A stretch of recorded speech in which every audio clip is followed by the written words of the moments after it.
Welcome to the AIDS 2020 virtual official opening press conference. The embargo lifts now for the UN AIDS 2020 Global AIDS Update, the WHO survey on HIV service disruption due to COVID-19, and for the study of PrEP care in Boston that we will discuss here today.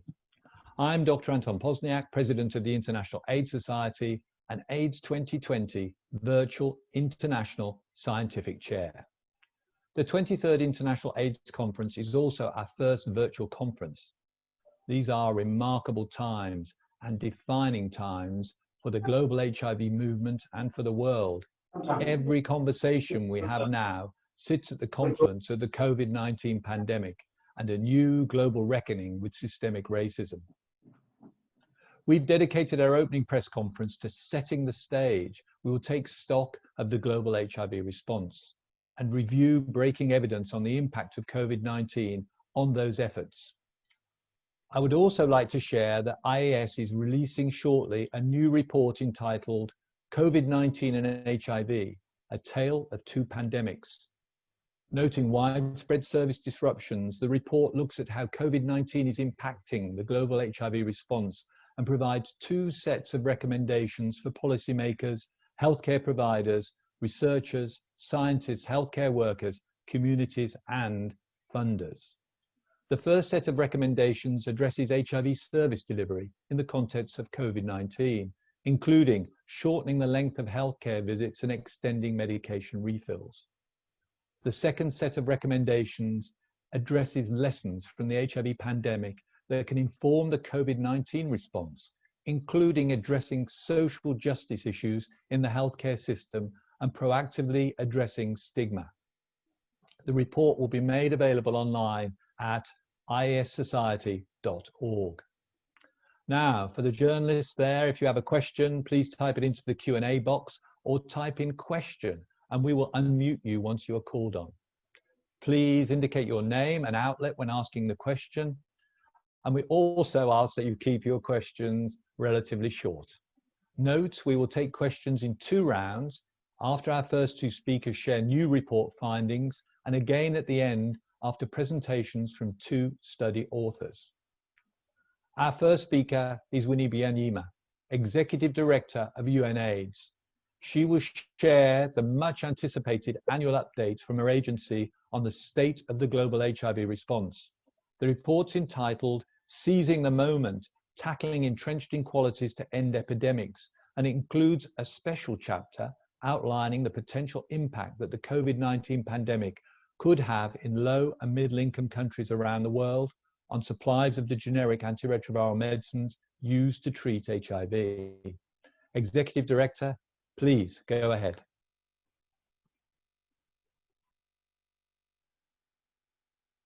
Thank you very much, Anton. Can you hear me?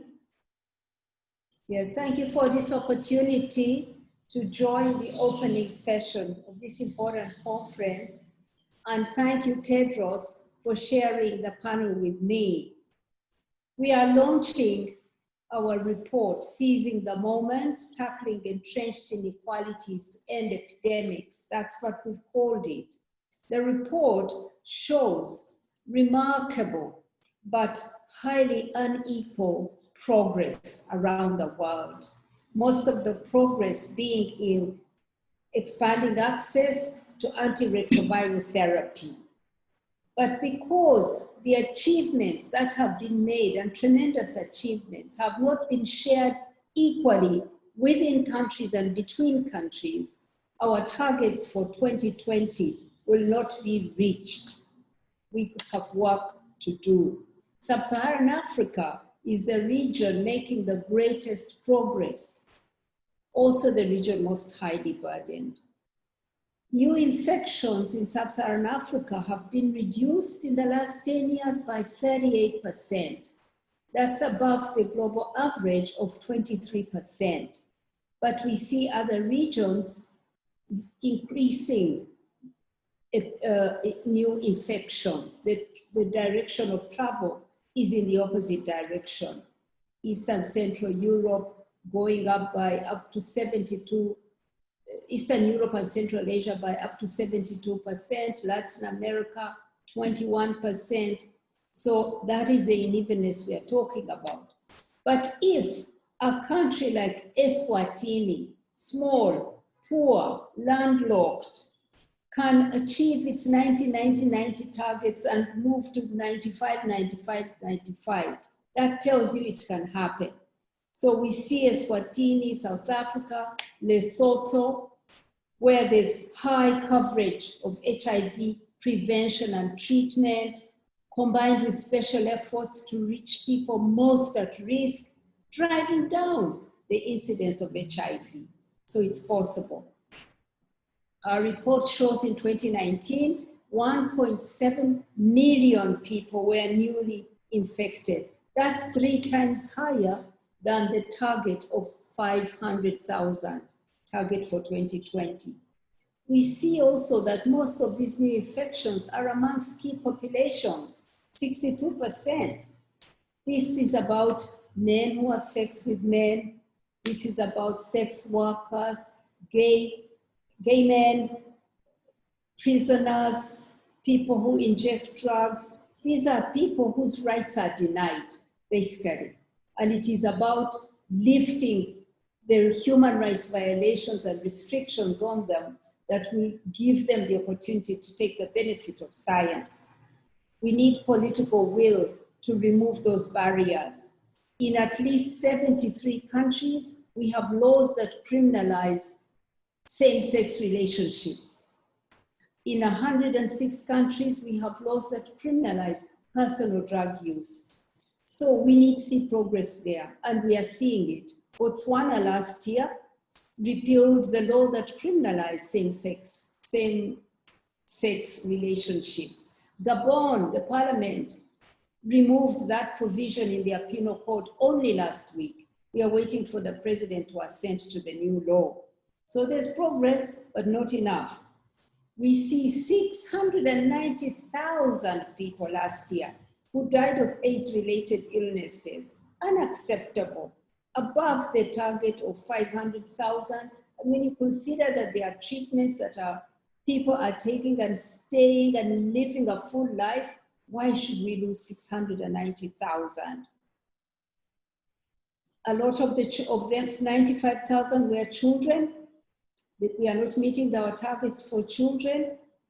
On treatment, we have 38 million people living with HIV, and now 25.4 million of them are on treatment. That's positive, that's good news. But also 12.6 million are waiting. That's work to do.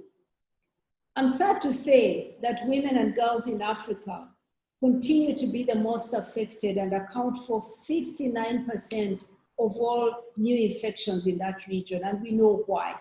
It's gender inequalities, it is gender-based violence, it is the structural barriers that limit girls' safety from HIV. They are not in school, they are not safe at home. We can do more for women and girls in Africa.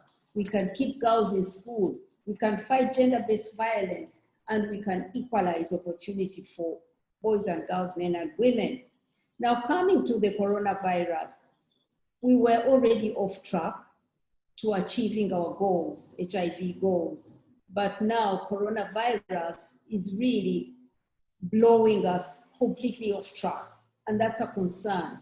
We are seeing disruptions of services from the production, most of it of commodities in India, through to the transportation and the logistics into countries because of border closures, within countries because of lockdowns.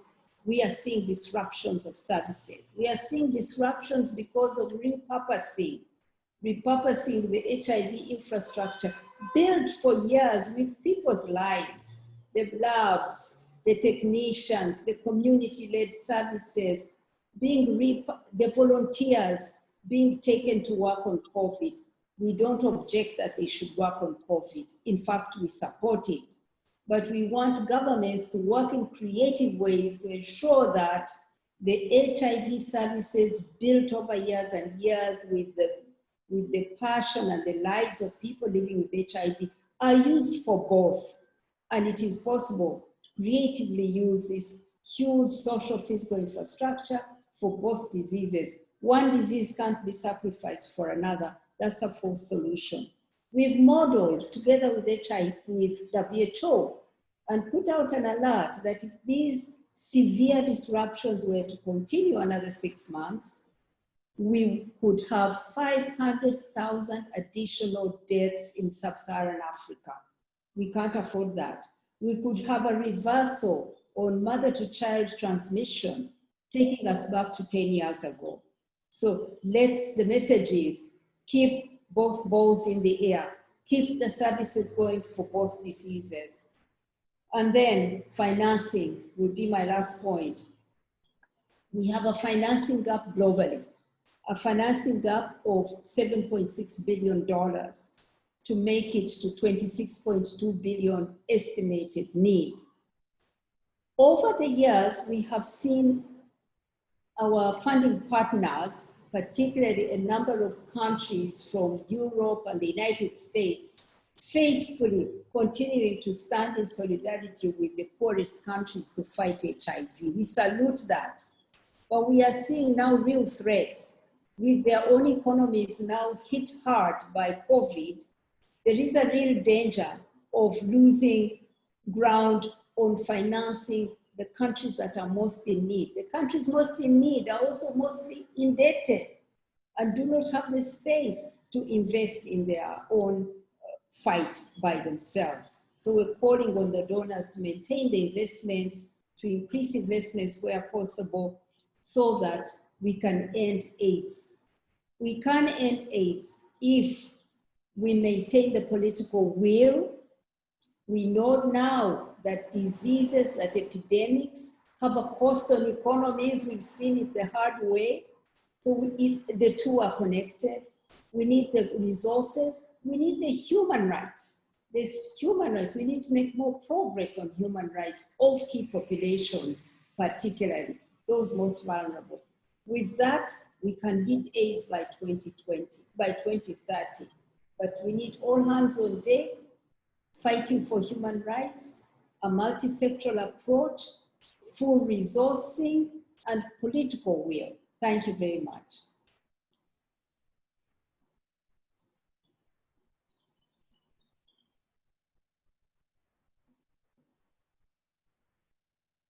Thank you, Executive Director.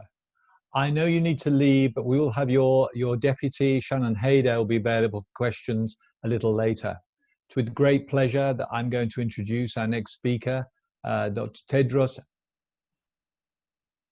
Adhanom Ghebreyesus, who's Director General of the World Health Organization. He will share findings from a new WHO survey on the detrimental impact COVID-19 has had on the HIV response. Director General, please go ahead. Thank you. Thank you, dear Anton. And thank you for inviting me to join you.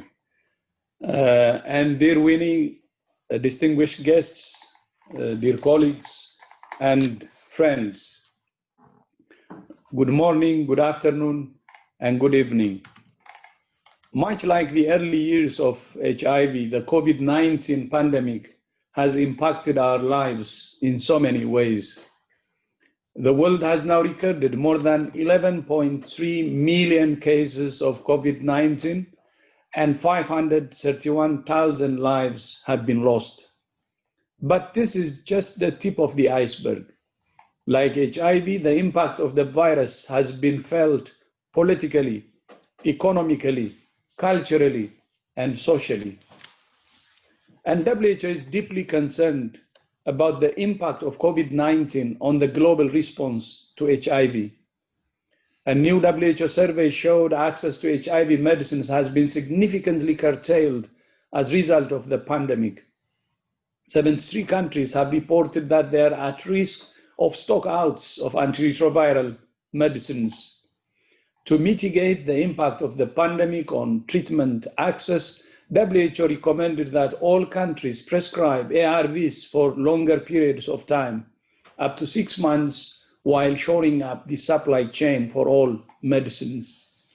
Furthermore, shortages in condoms and drugs used for the pre-exposure prophylaxis PrEP to prevent HIV transmission have led to WHO encouraging countries to do all they can to ensure the safe delivery of prevention, diagnostic and treatment services for all those living with and affected by HIV. These disruptions highlight the need for robust and flexible health systems that are able to cope with outbreaks while also ensuring that delivery of essential health services such as HIV. The disruptions in access to life-saving commodities and services come at a critical moment as progress in the global response to HIV stalls. In 2018 and 2019, the number of new HIV infections stabilized at 1.7 million annually, and there was only a modest reduction in AIDS-related diseases. Despite steady advances in scaling up HIV treatment coverage to more than 25 million people, the 90-90-90 targets set for 2020 will not be reached. Progress is stalling because HIV prevention and testing services are not reaching the groups that need them most.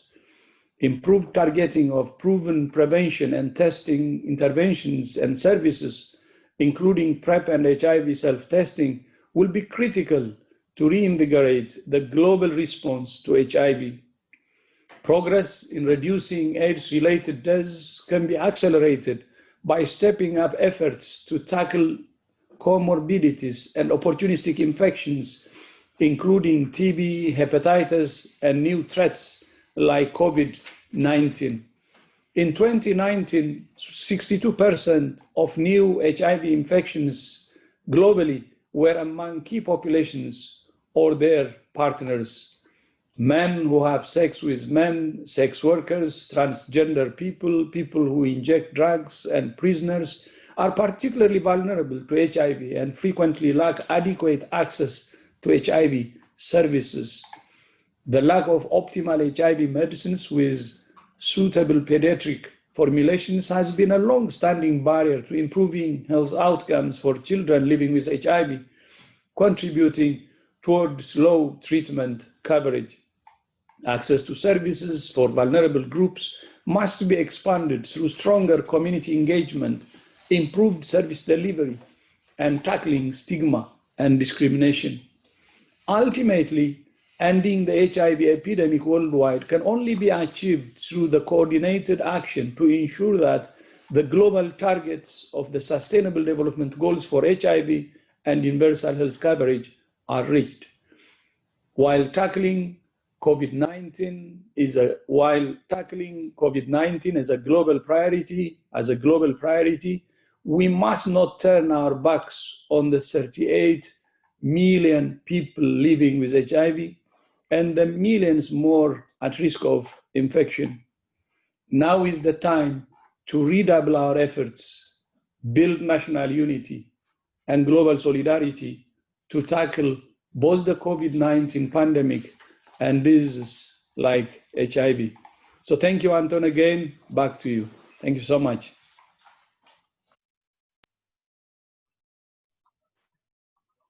Thank you, Director General, for that.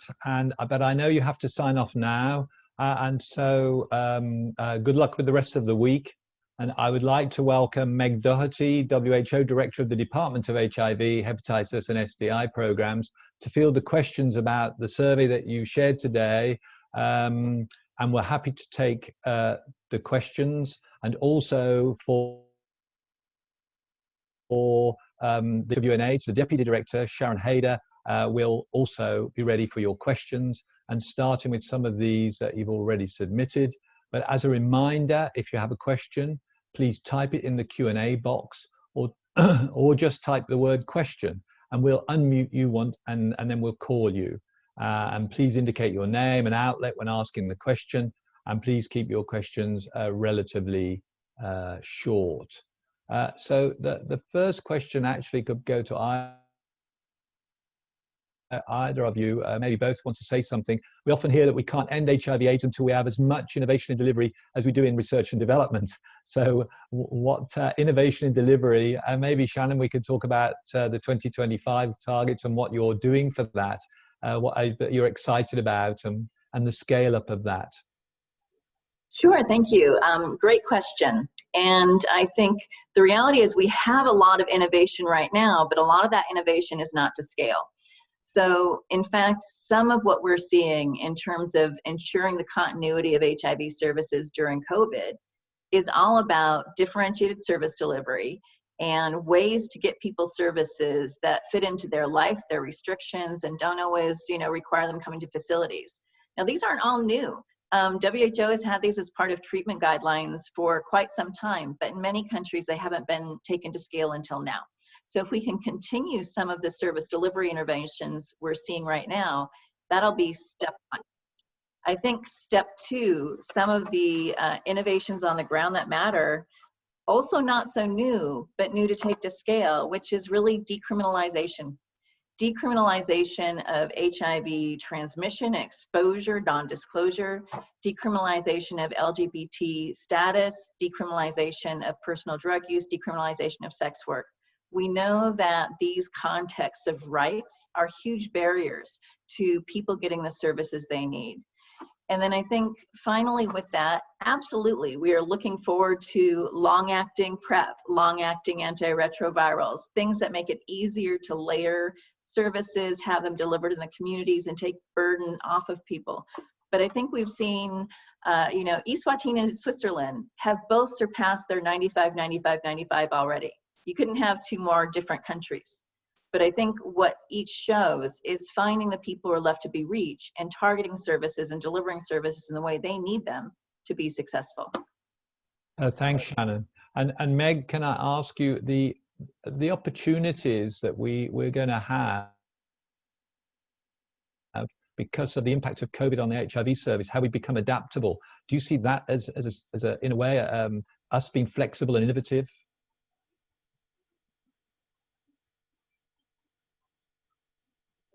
Have we lost Meg?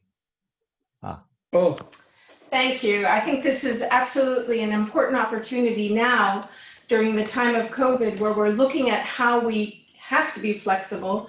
We have to look at not only at differentiated models of care, but we have to look at issues of being able to have backups in our system, to have the supply chain that will be closer to the service delivery points, to ensure that we have multiple sources of medications that are needed, and also to ensure that we're moving towards more self-care. Another innovation that perhaps is an important thing that has had greater take-up in the COVID era is self-testing. We've had 11 more countries come on and start to implement that new recommendation, and certainly we need to test more, and self-testing is a way that we can have access to key populations, to men, and to those who have been typically left behind in our testing.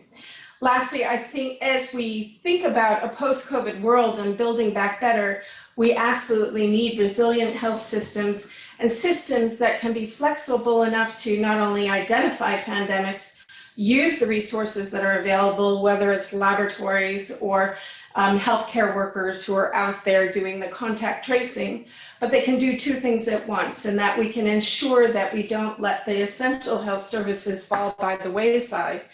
And I think our survey gives us a peek into if this was going to be a shorter period of time, we'd be able to recover quite well. But as this goes longer, we need to be able to be very flexible, move medicines around, find places where we can shore up and fill in the gaps as needed so that people don't go without their life-saving medicines. Thank you. Thanks, Meg. I'm a little interested from both of you about essential services, because one of the moves that's happened is that drugs, of course, are essential services, and many parts of the world have moved to 3 monthly because of COVID. Do you think that's going to end up being permanent now? I know, Shan, you mentioned about long-acting, which is on its way, but that's every 2 months. But this move away from patients having to come all the time, I think that for me, that's quite a revolutionary thing and liberates patients. And I just want to ask your opinion about that as an essential service. So yes, Shannon, I mean, I truly hope that policies that are being put into place and that 3-month, multi-month dispensing that's being rolled out now absolutely becomes permanent. As Meg's mentioned, this has been recommendations by WHO for some time. We know that countries that were already at routine 3-month dispensing or more when COVID started already had lower burden on the health system and seemed to be struggling less with fear of stockout because they'd already transitioned people to this. So I think the more we get through this time, we can continue to problem solve any stock issues, but are able to continue these innovations, make sure we find the people that they might not be working for and give them other supports. But yeah, I'm very hopeful that we continue these innovations back in post-COVID time. thanks very much for that. And what about the, we're all waiting for a vaccine. Do we, Meg, do you think that the diversion of funds away from HIV and towards coronavirus are going to slow down the vaccine discovery? It's just your personal view, perhaps I can ask on this one. Well, I think it's the vaccine discovery for HIV or the vaccine discovery for COVID. I think they're HIV, both. yeah. Yeah, they're both critically important at this time. And what I'm so impressed with is we've seen how many scientists around the world have come together and used their collective intellectual brain power to say, what are all the steps in the replication of the virus that we can try to see how we can build a vaccine very quickly.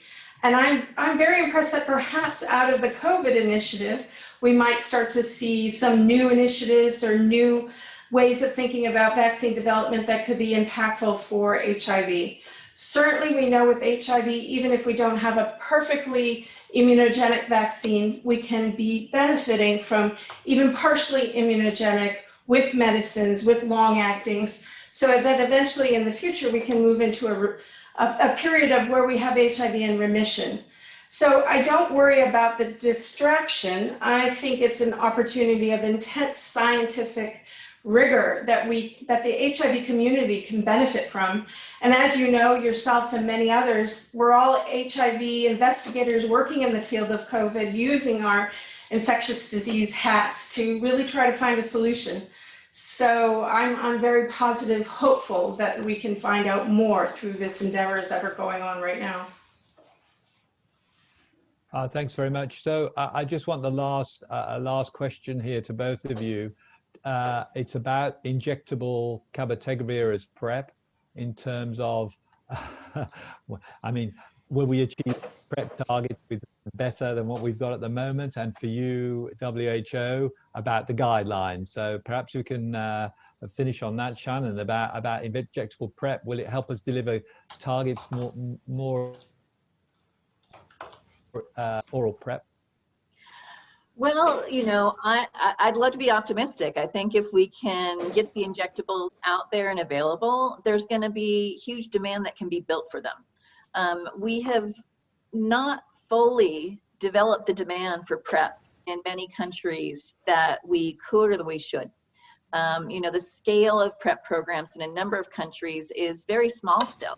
And so I think injectable cabotegravir makes it an easier intervention perhaps for a lot of folks, but we have to do the demand generation and the helping people decide, is it the season in their life for PrEP versus potentially having providers decide for them. Because the more we encourage literacy amongst the users or create the demand for these products, whether it's oral or cabotegravir, I think the more successful we'll be. But we definitely need to look at what it's going to take to get injectables available at scale and quality PrEP programs, community-based PrEP programs as soon as possible, I would say. But Meg will have a lot of Shannon. Meg, sure. Meg, consideration guidelines? Well, always when there's new science coming out, we're always looking at the evidence and what's available. And we know at this meeting, there'll be some really interesting information about the cabotegravir. What's important for us when we look at guidelines is that we also look across also populations, and we're waiting as well to know more about how cabotegravir is working in women, because we certainly want to have a prevention drug that can be used in both men and women at different age ranges, and ideally during pregnancy as well, because we know many of our new infections are happening during pregnancy. So as soon as that evidence is available, we'll be moving it as quickly as possible into guideline development. We already have a bit of space to start thinking about this in September 2020, but as the new information goes, and as you know with dolutegravir, we were having regular updates of our guidelines every year to sort of move with the new evidence. Lastly, I think it's important to know that maybe cabotegravir isn't the perfect drug for prevention, considering it has a long tail, and we don't know what that means in terms of developing a resistance and the use of the dolutegravir afterwards. So all of this needs to be studied, and we want to ensure that we're also setting up, as Shannon was mentioning, a system in the community level, so that if we get a better drug that can be put into another long-acting mechanism, we're ready to go with maybe even the better drug for prevention. But certainly guidelines are always on our plate, and we'll be reviewing them as soon as we have all the full evidence available to us. Thank you. Thank you very much. I'd like to thank you very, very much for joining in the press conference and for your input. And now we're going to move on. Thank you again, Shannon and Meg. Thank you. Thank you. Our next speaker is Eric LaMontagne, Senior Economist at UNAIDS. And Eric's going to share recent findings from a study that surveyed over 13,500 people from 138 countries and assessed the socioeconomic impact that COVID-19 has had on LGBTI+ communities. Eric, please go ahead. Thank you, dear Anton, for inviting me, and one thanks on behalf of the COVID Disparities Working Group. We know that COVID-19 crisis is amplifying and exploiting world's fragilities. We've been hearing about it. So we aim to give a voice and to understand the impact of COVID-19 on one of the most stigmatized and disproportionately affected by HIV community, lesbian, gay, bisexual, and transgender people. So we set up a group of 30 scientists and community activists to assess the economic vulnerabilities and potentially increased susceptibility to HIV faced by LGBTI people. To do so, we implement a cross-sectional anonymous internet survey in 10 languages from mid-April to mid-May. We had, in fact, more than 20,000 LGBTI people that responded from more than 130 countries. 75% of respondents were partially or totally confined in their homes as a result of COVID-19 lockdowns. So on the HIV side, well, about 12% of the respondents were living with HIV. The good news is that 72% of people living with HIV retain access to their life-saving HIV treatment. However, 21%, a fifth, reported that because of the lockdown and the restrictions on movement, they had limited access to ART. And furthermore, 7% are at risk of running out of the HIV treatment because they cannot access or refill the HIV treatment. And we also found that LGBTI people who were from racial or ethnic minorities face systematically lower access to HIV services compared to the rest of the LGBTIs. On the economic side now, 13% of the respondents lost their job due to COVID crisis, and 20% are facing a high risk of losing it. A quarter of the respondents also says that they had started to cut on meal sizes or skipping meals because there's not enough money for buying food due to COVID crisis. We also found that sudden change in income has induced behaviors that increase susceptibility to HIV infection. For example, 1% reported they had started sex work due to COVID-19 crisis. And for those engaged in sex work, the economic vulnerability lowered their negotiating power with clients. As a result, 4% have been engaging in riskier sex and 1% engaging more in condomless sex. These are issues. So the take-home message here is that COVID increases the vulnerability of groups that are already disproportionately affected by HIV. It exacerbates inequalities. So targeted intervention are required from community networks as well as from governments to help the LGBTI community not only to survive, but emerge from the crisis. Thank you.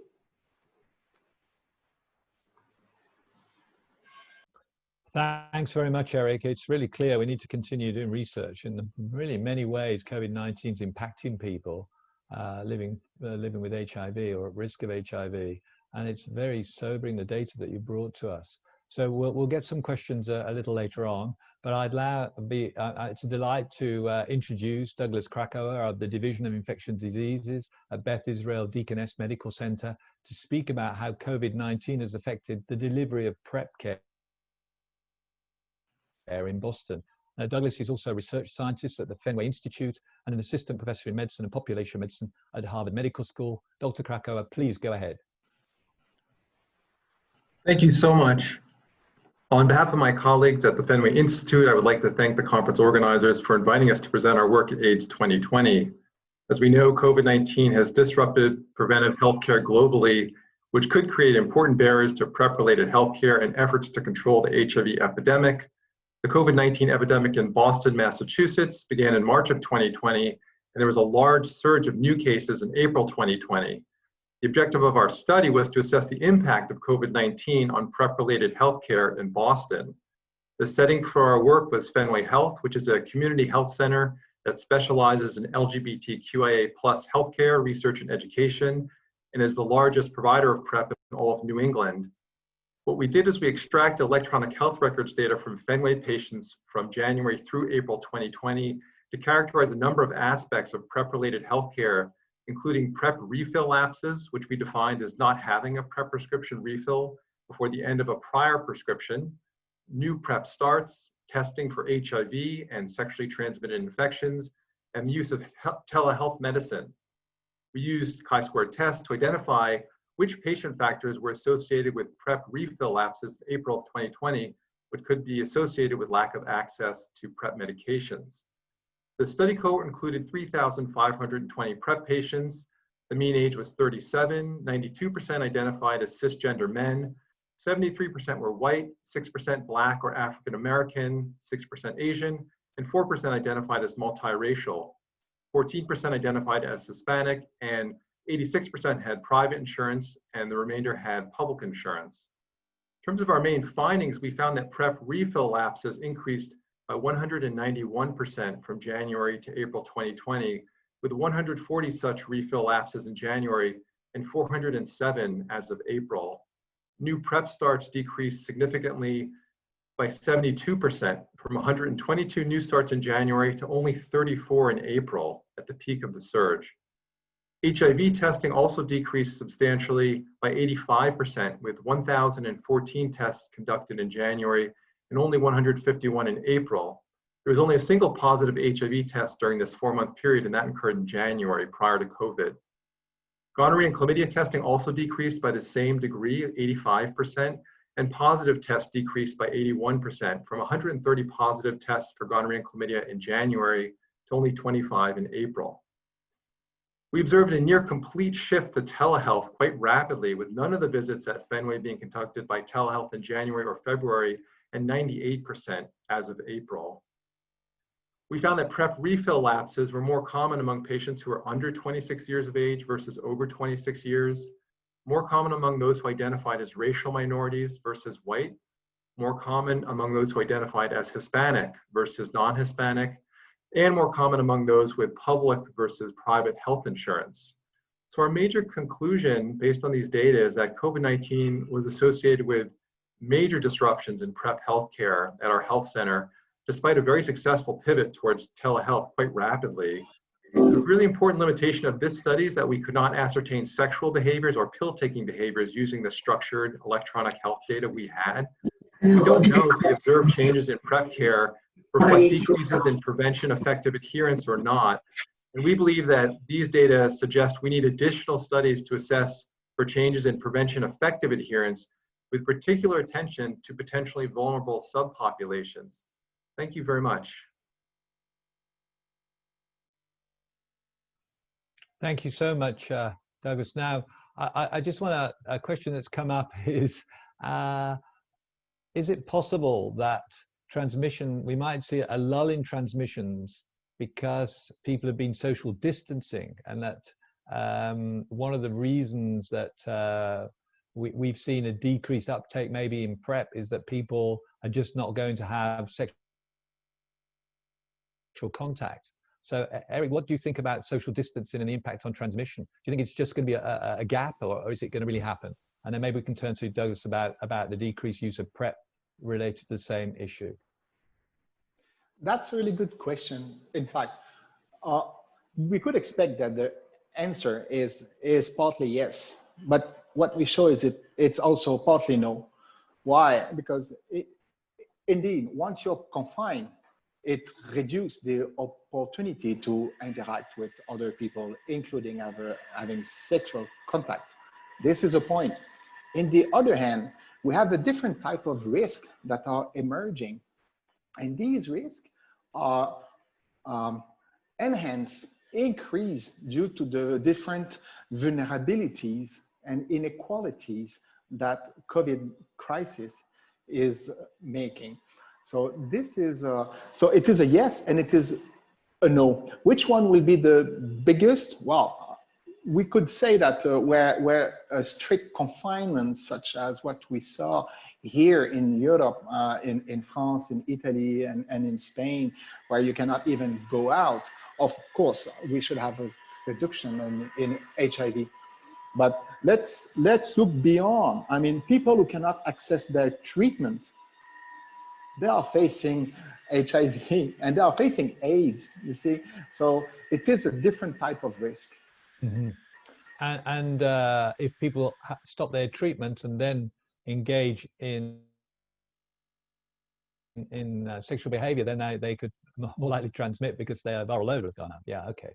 So Douglas, what about the point that the PrEP utility has gone down, but that wouldn't explain the difference in the ethnic use, would it? So I'm not sure, but I'd value your view from the questions from the journalists.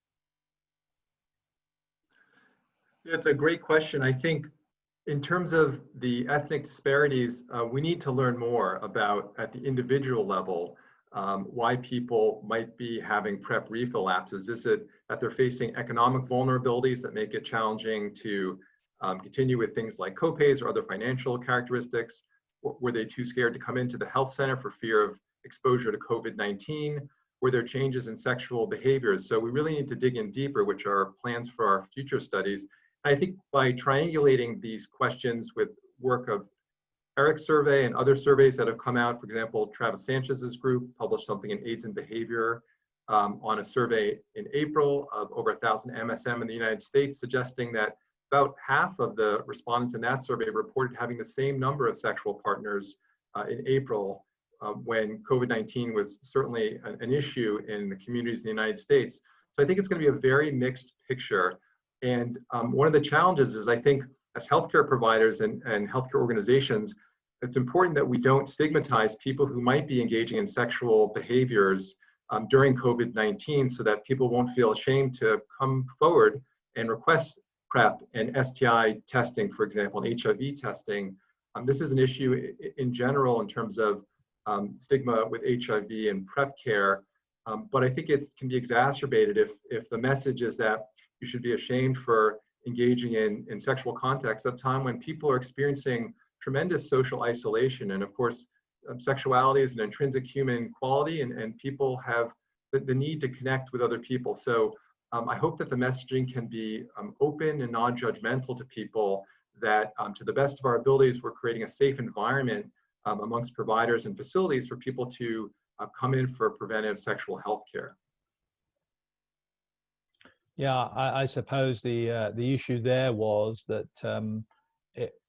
in some countries it was illegal to mix with others, you know, apart from people in your own household. So it made things difficult.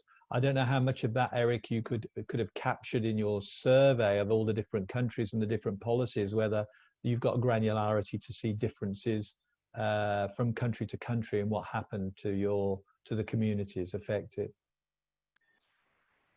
Yes, in fact, we covered 130 countries, and with enough data to run proper regressions and analysis, we lowered the number of countries, of course. And our focus is not on Western countries. United States, for example, is only our 13th biggest sample size.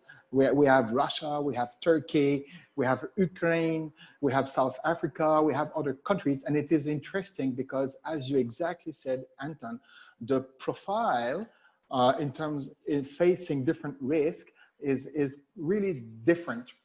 So to try to grasp this, we are running a multi-level modeling, so we do take into account the country effect for a group of LGBTI for each countries, and we will be presenting specific analysis on a limited set of countries that are represented in each continent.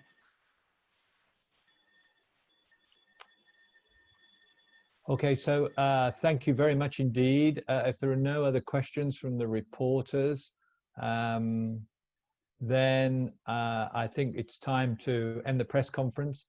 I'd like to thank our presenters and the Executive Director of UNH and the DG of WHO and Meg and Shannon for stepping in for answering the questions. I'd also like thank all of you for being on this press conference, and I hope that you will get a lot out of AIDS 2020 virtual, and we look forward to interacting with you as the week goes by. So can I please thank you again, Douglas, Eric, for presenting your data, and good luck with your research. We look forward to more, and for everybody online. Thanks so much then. All right, bye-bye. Thank you, bye-bye. Thank you, goodbye.